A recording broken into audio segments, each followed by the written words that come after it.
নমস্কার বন্ধুরা, সুপ্রিয়া রকমারি রান্নার চ্যানেলে আপনাদের সবাইকে স্বাগত। আজকের আমাদের রেসিপি ছানা পালং শাকের কোপ্তাকারি। তার জন্য লাগছে ছানা, এখানে আছে পালং শাক সেদ্ধ করা, বেসন, বাদামের গুঁড়ো, চিনেবাদাম গুঁড়ো করে রেখেছি, এখানে আছে ঘি, ছানার জল, হলুদের গুঁড়ো, লঙ্কা বাটা, আদা বাটা, আদা কুচি, গরম মশলার গুঁড়ো, এখানে আছে ভাজা জিরে আর চিলি ফ্লেক্স, কাঁচা লঙ্কা কুচি, লবণ, চিনি, কাসুরি মেথি, সাদা তেল। আর লাগছে হিং, তেজপাতা, শুকনো লঙ্কা, গোটা জিরে আর টমেটো কুচি। প্রথমে ছানাটা মেখে নেব।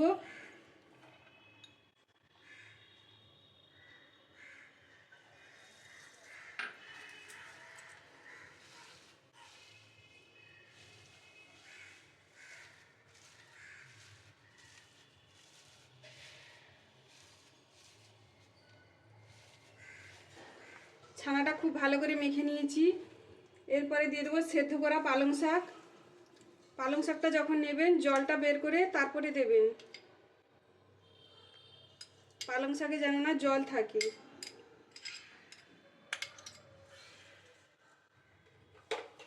এরপরে দেবো আদা কুচি,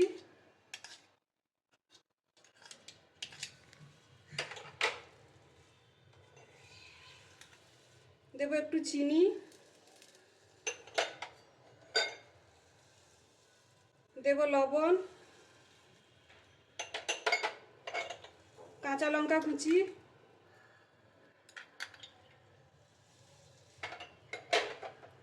দেব ভাজা জিরে আর চিলি ফ্লেক্স,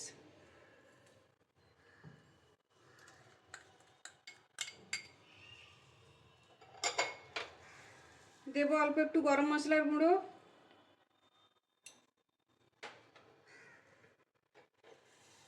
দেব হলুদের গুঁড়ো,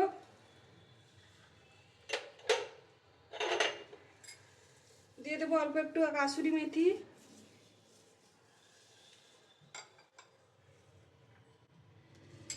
আর দেবো ভেজে রাখা চিনিবাদামের গুঁড়ো।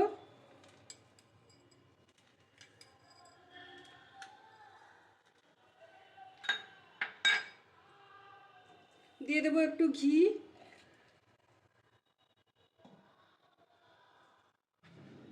আর দিয়ে দেবো বেসন।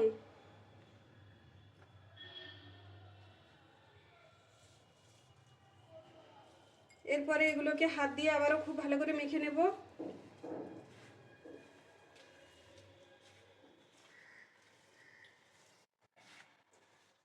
এটাকে খুব ভালো করে মেখে নিয়েছি। এরপরে কোপ্তার আকারে গড়ে নেব।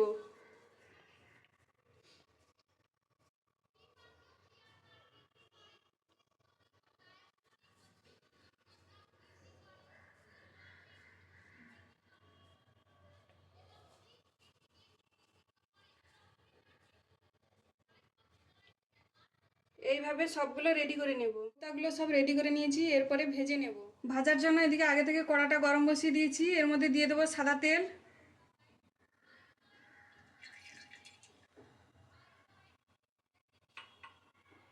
তেলটা ভালোভাবে গরম হয়ে গেছে, এরপরে কোপ্তাগুলো তেলের মধ্যে ছেড়ে দেব।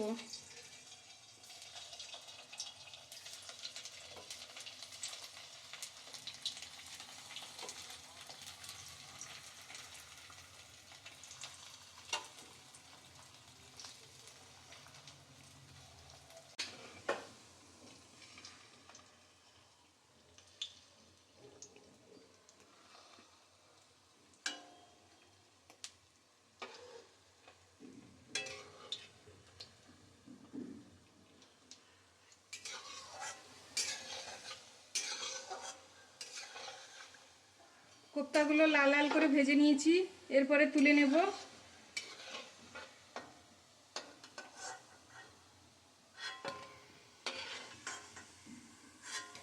বাকি কোপ্তাগুলো একইভাবে ভেজে নেব।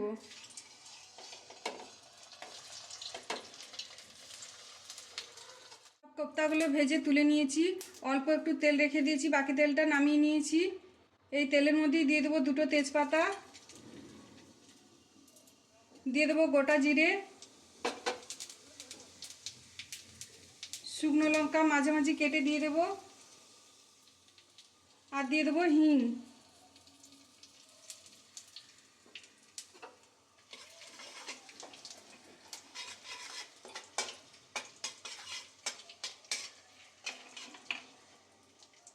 এরপরে দিয়ে দেবো টমেটো কুচি,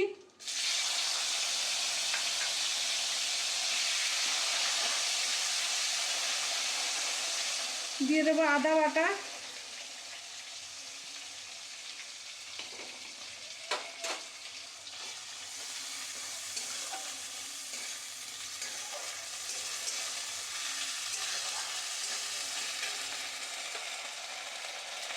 দিয়ে দেবো লবণ,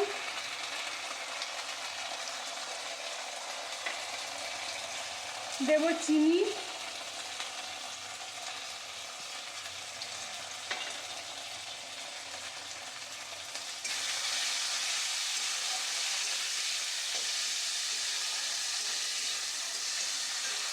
এরপরে দেবো বেটে রাখা লঙ্কা,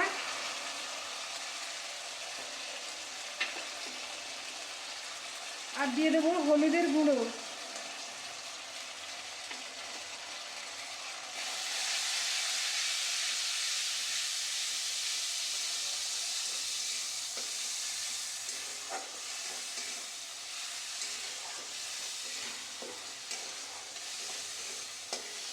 মশলাটা এরপরে খুব ভালো করে কষিয়ে নেব।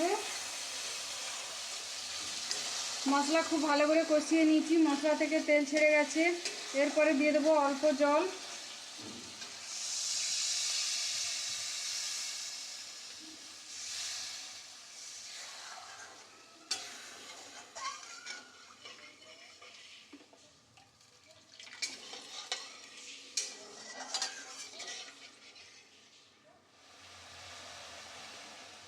এরপর এর মধ্যে একটু ছানার জল দিয়ে দেব।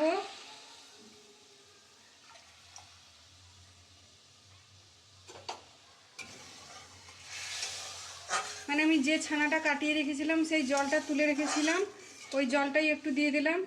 গ্রেভিটা ফুটতে শুরু করেছে, এরপরে আমি কোপ্তাগুলো দিয়ে দেব।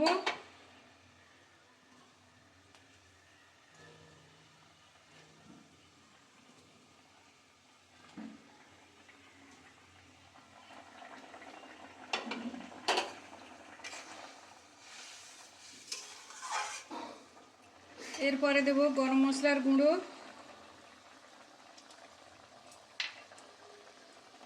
দিয়ে দেবো অল্প একটু ঘি,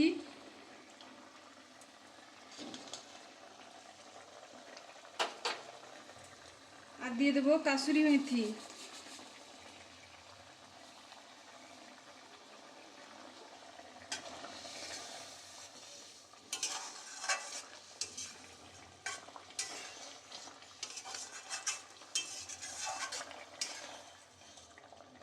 এরপরে নামিয়ে নেব। রেডি হয়ে গেছে ছানা পালং শাকের কোপ্তা কারি। ভিডিওটি দেখার জন্য ধন্যবাদ। ভিডিওটি যদি আপনাদের ভালো লেগে থাকে তাহলে আপনারা যদি ফেসবুক থেকে দেখেন তাহলে ফলো করে দেবেন, আর যদি ইউটিউব থেকে দেখেন তাহলে সাবস্ক্রাইব করে দেবেন।